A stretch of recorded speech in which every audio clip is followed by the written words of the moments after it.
আসসালামু আলাইকুম। আজকে যে বিষয়ে কথা বলবো তা হলো কৃমি। কৃমি হচ্ছে এমন একটি রোগ যা মানুষের ভিতরে এবং সকল পশু প্রাণীর ভিতরে কৃমি হয়ে থাকে। তাই আজকে আমার কোয়েল পাখিকে কৃমির ডোজ করাবো। কৃমির ডোজ করানোর জন্য প্রথমে 1 থেকে 2 ঘন্টা পানির পাত্র তুলে নেবেন, যেন পাখির পানির চেষ্টা পায়।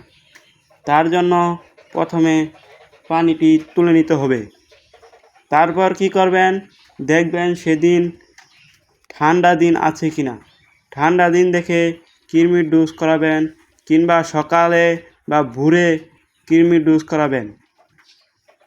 কৃমির ডোজ করানোর জন্য দেখতে হবে পাখিগুলো সুস্থ আছে কিনা। পাখিগুলো সুস্থ থাকলে কৃমির ডোজ করাবেন, না হলে করাবেন না। তাহলে অসুস্থতা পাখিকে কৃমির ডোজ করালে পাখির সমস্যা হতে পারে। আবার এটাও করতে পারেন যে পাখির যেগুলো অসুস্থ সেগুলো আলাদা করে বাকিগুলোকে কৃমির ডোজ করাতে পারেন। এখন দেখেন কী ওষুধ দিয়ে কৃমির ডোজ করাবেন, তা হচ্ছে প্যারাবেট। আবার আপনি আরেকটি ওষুধের নাম বলে দেই, সেটি দিয়েও কৃমির ডোজ করাতে পারেন। সেটি হচ্ছে এভিনেট ব্যাট। এটি দিয়েও কৃমির ডোজ করাতে পারেন। এখন জানি কৃমির ডোজ কত লিটার পানিতে কত গ্রাম ওষুধ দিব। তা হচ্ছে 1 লিটার পানিতে 2 গ্রাম ওষুধ দিব।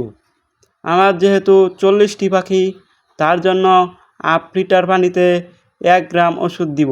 আপনার যদি বেশি পাখি থাকে তাহলে প্রতি লিটার পানিতে 2 গ্রাম করে বেশি পানি নিয়ে দিয়ে দিবেন। দিয়ে ভালো মতো মিশিয়ে নেবেন। মিশিয়ে নিয়ে তারপর পাখিকে খেতে দিবেন। পাখিকে খেতে দিব না,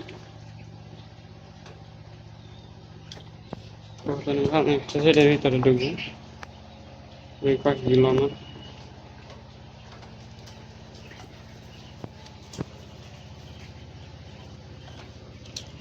এখন পাখিকে খেতে দিব। বাইরে থেকে যে সব ঝিরঝির আওয়াজ আসতেছে তা হলো আমাদের এখানে আজকে বৃষ্টি হচ্ছে, তার জন্য এই আওয়াজটি আসতেছে। তো আজকের ভিডিও এই পর্যন্তই।